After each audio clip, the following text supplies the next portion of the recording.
Gue pernah dapat 6 kali payout dari Profam, tapi gue juga pernah akun gue ditutup tanpa alasan jelas. Kalau lo pengen tahu apa yang terjadi sebenarnya di balik layar, lo tontonnya sampai habis. Karena ini bukan cerita yang lo dapat dari iklan atau afiliator. Dan gue mau kasih disclaimer dulu, gue bukan afiliator, gue juga bukan penasihat finansial, dan gue nggak dibayar buat promosiin Profam, dan video ini bukan ajakan buat join apapun. Gue cuma pengen lo dapat perspektif yang lebih jujur, karena dunia Profam online ini yang lagi hype banget. Dan hype itu sering banget nutupin realita. Gini bro, industri Profam online itu berada di zona abu-abu hukum. Artinya, di negara asal mereka berdiri, bisa jadi mereka punya legalitas atau terdaftar sebagai perusahaan biasa. Tapi bukan sebagai perusahaan finansial yang diawasi ketat kayak broker regulated atau exchange. Jadi ya, secara legal mereka itu eksis. Tapi nggak ada perlindungan hukum terhadap aktivitas prop tradingnya itu sendiri. Contoh gampangnya, misal lu trading di Profam A. Mereka registered di Seychelles. Oke, mungkin mereka punya badan usaha. Tapi kalau lu nggak dibayar payout-nya atau akun lu ditutup sepihak, siapa yang bisa bantu lu? Lu mau lapor ke siapa? Ke polisi? Ke OJK?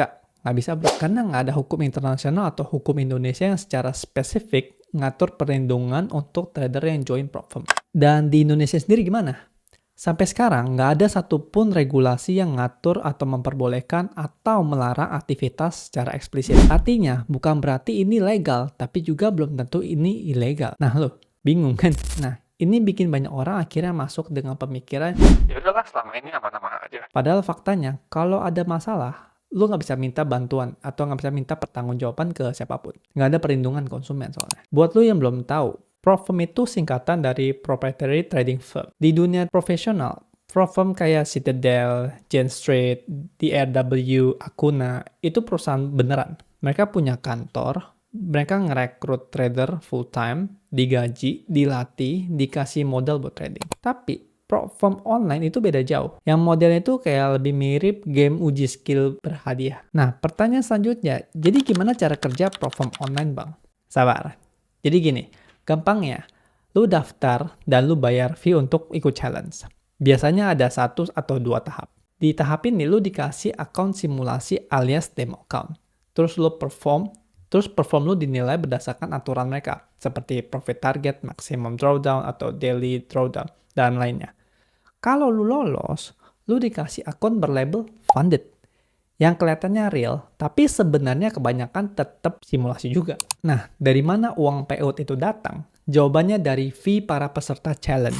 Ini model bisnis kayak kompetisi atau turnamen. Sebagian besar peserta itu gagal dan duitnya hangus. Dan sebagian kecil yang lolos dan profit dikasih payout dari uang pool yang terkumpul. Makanya Profam itu harus pintar jaga rasio antara peserta yang gagal dan peserta yang berhasil. Atau analogi gampangnya kayak gini, biar makin jelas. Bayangin aja Profam itu kayak turnamen e-sport atau game mobile di suatu negara. Lu harus bayar registrasi fee dulu baru bisa ikut serta. Nah, terus waktu lu udah masuk, lu dikasih rules.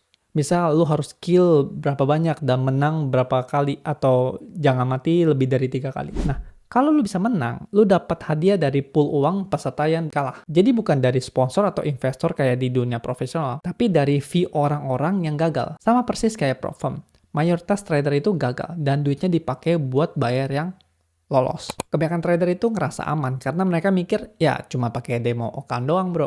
Atau ya karena mereka udah dapat payout. Tapi jangan salah. Gue pernah ngalamin sendiri. Gue di-ban setelah payout gue ke 6. Alasannya waktu gue tanya ke CS, katanya gue breaking rules. Padahal rulesnya itu nggak tertera di websitenya. Dan sebenarnya itu nggak jelas gitu. Padahal metode gue itu swing trading dan gue nggak pernah buka posisi itu yang cepet banget. Dan karena nggak ada badan pengawasan, ya udahlah, no discussion, no more payout. Ya, legowo gitu. Dan lu pikir kerja keras, disiplin, lulus challenge, ternyata akun lu ditutup karena alasan yang nggak transparan. Aneh kan? Ini bukan hal langka. Karena kasus kayak gini itu udah muncul di Reddit atau di Discord community Profam dan kalian bisa baca di sini. Bahkan di YouTube juga ada yang banyak ngebahas tentang ini. Tapi nggak banyak yang bahas dari sudut pandang edukasi. Kebanyakan konten di luar sana fokusnya gimana cara lolos challenge. Firm mana yang paling gampang? Kode diskon Profam dong. Nah, semua itu berujung ke promosi. Padahal gue yakin banyak dari kita sebenarnya cuma pengen tahu. Ini beneran jadi karir buat trader? Atau ini cuma jebakan digital yang bikin lu kejar target nggak realistis? Terus kenapa ini bisa jadi bahaya? Pertama, lu secara nggak sadar dilatih jadi penjudi sistematis. bukan trader profesional. Karena ada tekanan untuk profit dalam waktu cepat dalam jangka waktu yang singkat. Banyak trader yang akhirnya overtrade, main high risk, dan malah ngerusak psikologi mereka sendiri. Skill yang lu develop bukan long term konsistensi, tapi short term alias gambling. Yang kedua, industri ini bisa collapse kapan aja. Kita udah lihat kasus seperti My Forex Fund yang ditutup sama CFTC dan Funding Talent yang bangkrut karena model bisnisnya nggak sistem. Bisa jadi firm yang lu pakai sekarang kelihatannya legit, tapi dalam waktu 6 bulan kita nggak tahu masih eksis atau nggak. Terus dana lu gimana? Nggak ada jaminan balik lagi bro. Apalagi kalau mereka sistemnya terpati, yang payout-nya juga rawan ditutup. Yang ketiga, itu membentuk ilusi atau harapan palsu. Banyak trader pemula itu mikir, gue bakal hidup dari prop firm. Padahal kenyataannya yang bisa survive jangka panjang itu cuma segelintir orang. Dan ketika gagal, mereka bukan cuma kehilangan duit, tapi juga kehilangan arah dan motivasi. Akhirnya ngerasa, gue nggak cocok jadi trader. Padahal masalahnya bukan di skill, tapi di sistem prop firm yang penuh jebakan psikologis dan sistematis. Yang keempat, no legal fallback. Gue ulangin lagi bro ya, lu nggak punya perlindungan hukum. Kalau ada masalah, akun lu ditutup, PO lu nggak cair, servernya error, dan lain-lain, lu nggak bisa banding. Lu cuma bisa kirim email ke customer service dan berharap mereka balas sambil lu kesel sendiri. Gue ngebahas ini buat apa? Gue tau mungkin ada yang mikir, lah, lu sendiri kan pernah ikut prop firm bang. Iya, gue pernah ikut. Gue pernah dapat banyak payout juga.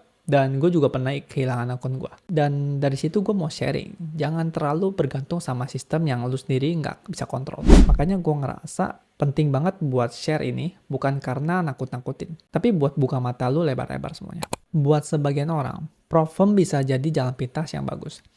Tapi banyak orang, khususnya pemula atau yang belum punya skill proper, ini bisa jadi jalan buntu yang penuh ilusi dan ketidakpastian. Jadi sebelum lu ikutin challenge atau beli akun funded, tanya dulu ke diri lu sendiri, gue siap nggak kalau prop firm ini tutup besok? Atau gue ngerti nggak rules-nya di dalam dan luar? Atau gue siap nggak kalau hasil kerja keras gue ditolak mentah-mentah sama pihak prop firm? Kalau jawaban lu masih ragu, saran gue, mending lo fokus sambil build skill lo. Bangun track record lo, dan pelan-pelan kumpulin modal sendiri. Ini mungkin agak lambat, tapi lebih kuat pondasinya. Tapi gue juga harus jujur, di dunia prop firm itu nggak selalu melulu tentang downside. Nggak semuanya sisinya gelap. Kalau lo masuk dengan mindset yang benar, skill yang udah terasah, dan strategi manajemen risiko yang solid, prop firm bisa jadi alat yang powerful buat percepat pertumbuhan modal lo. Buat trader, terutama yang punya sistem profitable tapi belum punya modal besar, prop firm itu bisa jadi jalan pintas yang efisien. Lu nggak perlu nunggu 5 tahun buat nabung pelan-pelan sambil trial dan error di akun kecil. Cukup fokus 2-3 bulan buat lolos challenge, lu bisa kelola akun 10.000 sampai 400.000. Dan potensi payout yang jauh lebih gede daripada akun pribadi. Ini gue kasih contoh perbandingan apple to apple ya, biar fair. Kalau lu trading di akun real, katakanlah $500. Dan target lu bisa capai katakanlah 5% per bulan. Berarti lu profit $25. Tapi dengan modal yang sama di prop firm, katakan lu bisa akses 100.000. Target yang sama bisa kasih lu 5.000 sebulan. Itu bisa kasih perbedaan hasil 200 kali lipat dari antara akun sendiri dan via prop firm online. Tapi itu pun kalau payout-nya lancar, atau company-nya nggak tutup duluan dan kalau lu lolos verifikasinya mereka. Dan bukan cuma itu, lu harus paham sama tantangannya. Pressure dari challenge di funded account itu, kalau dikelola dengan baik, bisa bantu lu berkembang secara mental sebagai trader juga. Dengan lu strict aturan prop firm ini, itu bisa jadi tempat bagus buat lu asah skill lu. Jadi lebih disiplin, lebih taat aturan, dan makin tajam skill lu dalam atur resiko lu. Karena di sini, satu kesalahan bisa bikin akun lu hilang. Jadi kalau lu bisa bertahan dalam tekanan itu, ketika lu balik ke akun pribadi lu nanti, performa lu bisa jauh lebih tenang dan matang. Kalaupun lu mau pakai prop firm, alokasikan uang yang siap hilang. Anggap seperti biaya pendidikan trading. Intinya, prop firm itu bisa jadi tools, tapi bukan sandaran hidup lu. Jangan bergantung sepenuhnya di sini, tapi lu bisa manfaatin. Jangan jadi budak sistem, tapi jadi pemain yang ngerti rules dan tahu cara ambil value-nya. Prop itu kayak pisau, bukan tujuan. Kalau pegang dengan benar, itu bisa jadi alat yang bagus buat nyelamatin lu dari keterbatasan modal. Tapi kalau lu salah pegang, itu bisa jadi alat buat nusuk lu sendiri. Nusuk mental lu, waktu lu, dan duit lu hilang. Makanya gua rasa edukasi kayak gini tuh penting ya. Biar lu nggak asal ikut karena FOMO liat orang payout. Tapi lu harus ngerti dulu medan sebelum lu terjun. Gue di sini nggak bilang jangan ikut prop firm. Dan gue juga nggak bilang ini jalan terbaik. Gue cuma bilang tahu resikonya, tahu potensi manfaatinnya, dan lu harus belajar bedain mana peluang dan mana jebakan. Dan terakhir, ingat satu hal. Trading itu bukan tentang cari shortcut tercepat, tapi cari jalan yang bisa bikin lo survive dan berkembang dalam jangka panjang. Kalau lo rasa Profom bisa bantu lo ke arah sana, ya lo bisa manfaatin. Tapi jangan pernah jadi korban dari sistem yang lu nggak pahamin. Atau kalaupun nanti lu bisa payout dari Profom, itu duit jangan dibuat foya-foya. Lu bisa masukin ke investasi lain buat grow portfolio lu. Bisa ke kripto, bisa ke saham, bisa ke FR, bahkan bisa bikin bisnis kecil. Intinya, Profom itu bukan buat gaya, tapi buat build capital secepat mungkin. Asal lu tahu cara manfaatinnya. Video ini gue bikin bukan buat jualan, bukan buat promosiin firm manapun, tapi buat lu yang pengen jadi trader jangka panjang, yang nggak mau jadi korban hype. Dan please, jangan tanya, jadi Profom aman dan yang bagus apa bang? Oke, kalau menurut lo video ini penting buat orang lain juga, bantu share ya, biar makin banyak yang kebuka pikirannya. Dan kalau lo punya pengalaman pribadi di dunia Profom, baik itu atau buruk, share di kolom komentar, kita bisa sharing bareng-bareng dan jujur-jujuran. Karena edukasi yang paling kuat itu datang dari pengalaman nyata, bukan dari kode diskon. Oke, sekian dulu dari gua. Stay safe and happy trading guys. Bye-bye.